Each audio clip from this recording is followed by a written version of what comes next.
Et tout le monde, c'est Ansei, j'espère que vous allez bien. Je vous propose aujourd'hui de parler de l'épisode 65 de Dragon Ball Super. Alors autant la semaine dernière, le dernier épisode ne m'a pas spécialement emballé, autant ici j'ai carrément pris mon pied avec la deuxième partie de l'épisode. Ouais, je précise bien la deuxième partie, car l'introduction de l'épisode était un petit peu longue, j'ai trouvé.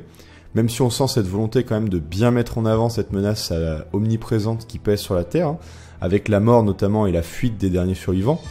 Mais les Zamasu fusionnés, je trouve qu'ils ne dégagent pas vraiment le charisme attendu, et surtout ce charisme qui était généré par Black. Et j'avoue que de le voir se battre uniquement qu'à distance m'aidait pas à vraiment ressentir cette puissance incroyable dont il est fait mention justement tout au long du début de cet épisode. On sent vraiment cette volonté justement de mettre en avant le potentiel, le pouvoir surréaliste de ce personnage. Mais j'avoue que j'avais du mal à ressentir ça, même si j'ai beaucoup aimé, paradoxalement, finalement, cette idée qu'il reste quand même à distance et que personne, justement, n'arrive à l'atteindre, à s'en approcher, car de simples mortels ne peuvent pas atteindre des dieux. Donc c'était sympa quand même cette mise en scène de montrer, eh bien, voilà, qu'il fallait que nos héros franchissent ce palier pour pouvoir atteindre un dieu.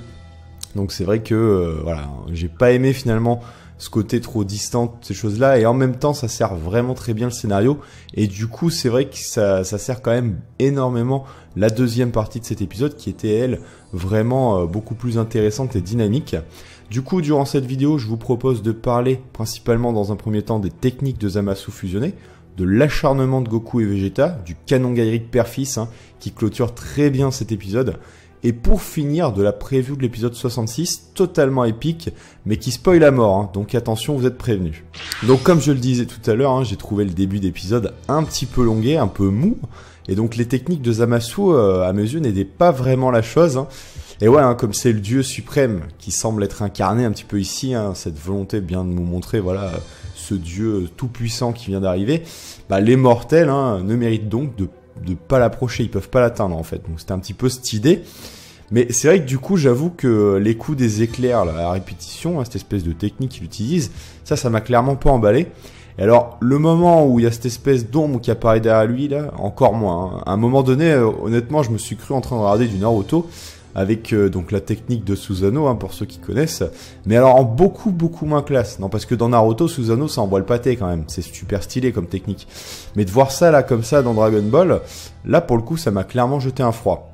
Par contre, il n'y a pas que du mauvais, j'ai quand même bien aimé ces techniques justement à base de pluie de lames. Je trouve beaucoup plus proche pour moi du personnage d'origine, et sa sphère de destruction très proche de celle de Bilus, et très en raccord finalement avec cette idée des dieux suprêmes, tout ça. Donc c'était là, ça collait bien pour moi. Mais c'est vrai que j'aurais aimé voir beaucoup plus de techniques finalement à base de lames, d'épées, puisque clairement on avait vu le personnage se battait quasiment qu'avec ça. Donc c'est vrai que là, cette espèce d'halo, ces éclairs qui sortent, ce pseudo de Susanoo, ça me parlait pas trop. Mais voilà, après c'est vrai que les coups des lames, la sphère de destruction, là pour le coup ça me parlait beaucoup plus. Et j'aurais aimé quand même voir un peu plus le personnage durant des échanges au corps à corps durant cet épisode. Mais bon, ça viendra probablement plus tard. Car la scène où Zamasu à un moment il intercepte Trunks et bloque son épée, là franchement je trouvais que ça rendait super bien. Et c'est l'une d'ailleurs des deux scènes où j'ai réellement senti la puissance du personnage, le danger qu'il représente et une certaine dose de charisme.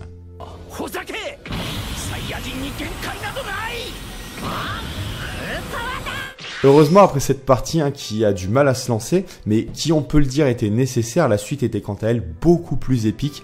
Le fait déjà que Goku et Vegeta se retrouvent dans le mal après de multiples échecs pour s'approcher de Zamasu, je trouve que ça renforce très bien la volonté des Saiyans à ne jamais rien lâcher, et surtout l'écart entre eux et finalement le sommet qui est représenté par les êtres divins. En plus, avec l'introduction d'ailleurs de la deuxième partie, où du coup on nous montre Zamasu en train de commencer à détruire la Terre, avec au passage des petits caméos bien sympas de Kamehameha, c'est C8 ou C8 comme l'appelait Goku, donc des petits clins d'œil bien sympas qui permettent en plus, en voyant donc des passages aux quatre coins du monde, d'amplifier une nouvelle fois que la menace ne pèse pas que sur Goku et Vegeta, mais sur la Terre entière, et qu'on est dans une phase critique, que là le temps est compté. Donc j'ai particulièrement du coup apprécié ce retour en force des deux personnages qui ne lâchent rien, dans ce moment voilà qui commence à être catastrophique, et donc de voir les deux personnages emblématiques qui se relèvent tous les deux une énième fois et foncent en totale synchronisation pour au final passer cette espèce de barrière de Zamasu et venir enfin justement l'affronter de face, et bah là en plus on a le droit pour amplifier ça à une scène qui m'a immédiatement rappelé la scène avec Whis, où Zamasu bloque les coups de Vegeta et Goku d'une seule main, et là pour le coup j'ai enfin pu trouver une bonne dose de charisme au personnage, et le plan utilisé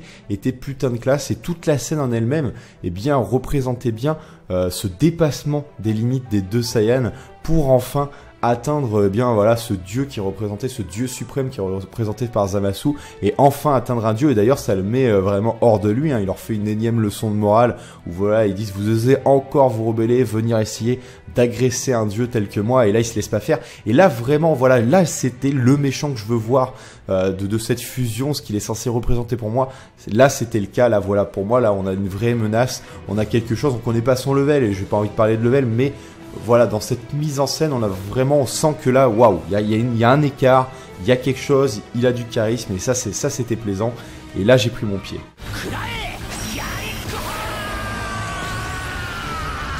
Et c'est là que pour moi, on attaque la meilleure partie de l'épisode, vous l'aurez compris. Alors, qui je pense, nous a tous principalement marqué, à savoir donc l'arrivée de Trunks sur le champ de bataille, son pétage de plomb, ce magnifique échange, comme je le disais tout à l'heure, avec Zamasu.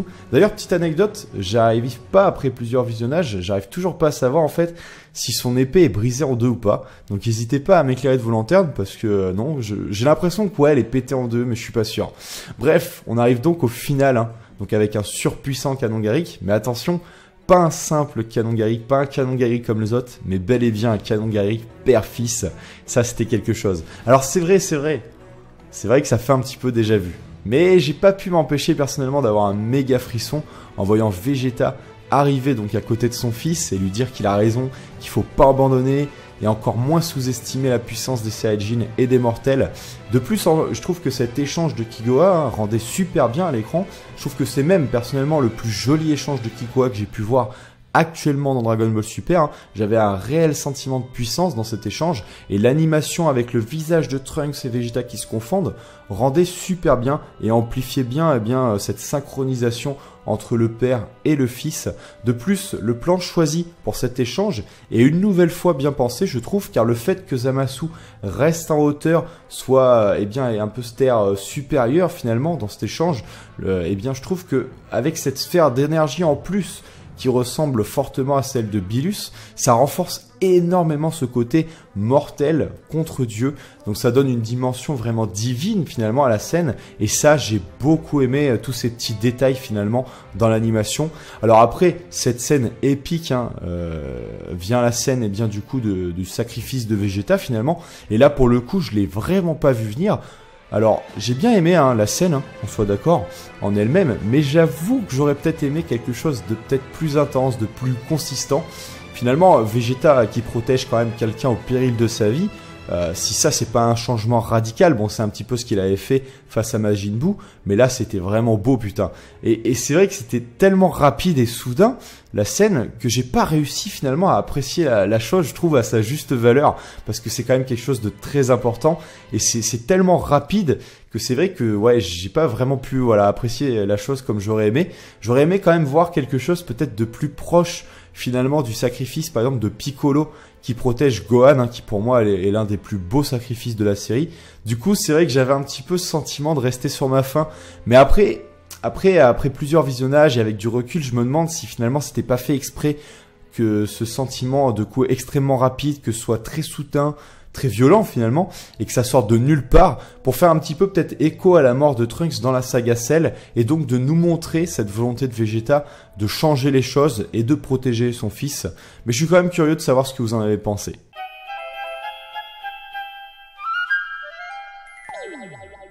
Alors j'espère que si vous êtes resté, c'est que vous avez vu la preview de l'épisode 66, car niveau spoil, ça se pose là. C'est bon? Vous êtes partis?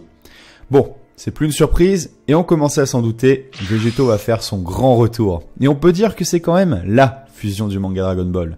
Eh bien oui, parce que lui, contrairement à Gogeta, il est vraiment apparu dans le manga. Moi, c'est vraiment la première fusion finalement que j'avais découvert à l'époque en feuilletant les pages du manga. Et c'était une sacrée claque quand même. C'est un personnage pour moi qui était vraiment très emblématique, très charismatique.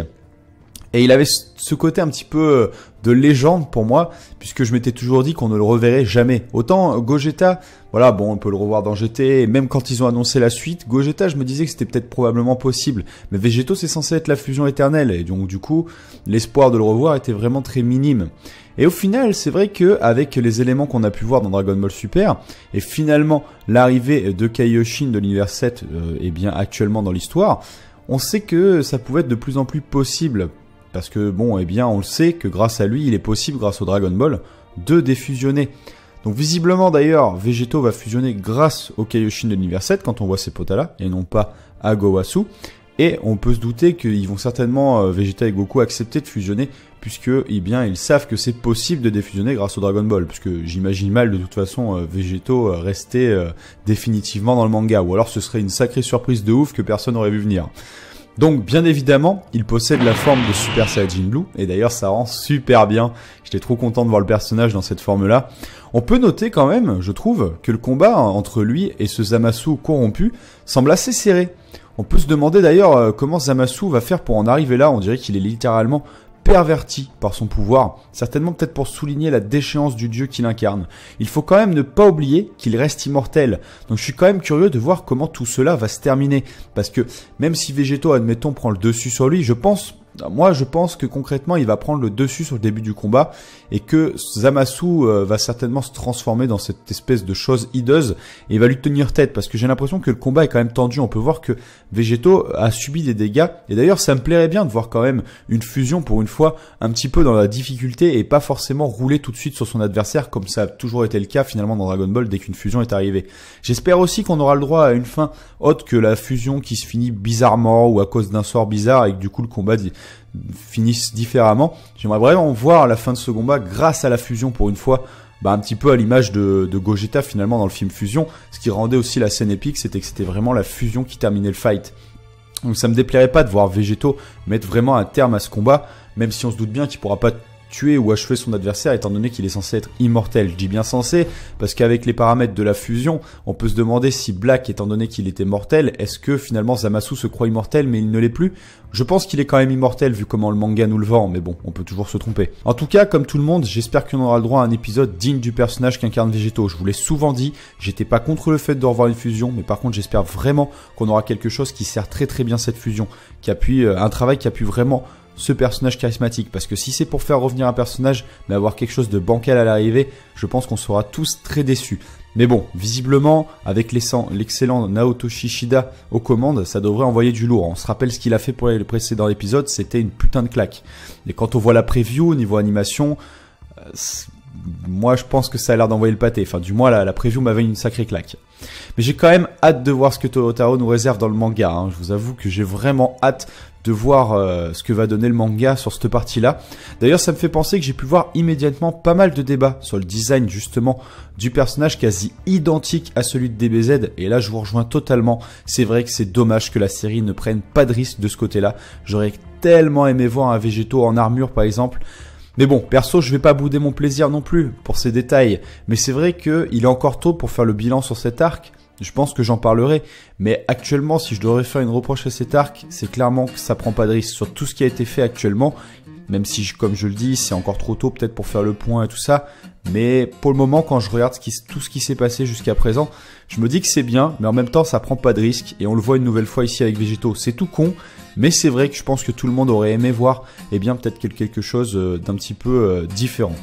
Bref, comme je le dis, ça reste du détail. J'attends plus de choses du côté de la personnalité, moi, de la fusion. J'espère sincèrement revoir ce Végéto qui m'avait fait tant délirer à l'époque de Boo, et j'espère pas voir un Végéto niais comme Goku par moment, quoi. J'espère vraiment revoir le Végéto qui était hautain, qui prenait de haut Boo, je me rappelle. Il était magique, ce Végéto, et j'ai vraiment hâte de retrouver un petit peu cette personnalité que j'aimais tant de cette fusion emblématique des deux rivaux. Sur ce les amis, n'hésitez pas à me donner votre avis dans l'espace commentaire, j'ai hâte de vous retrouver la semaine prochaine pour parler de ce fameux épisode 66 et on saura enfin ce que va donner ce combat. Allez, prenez soin de vous, tchuss.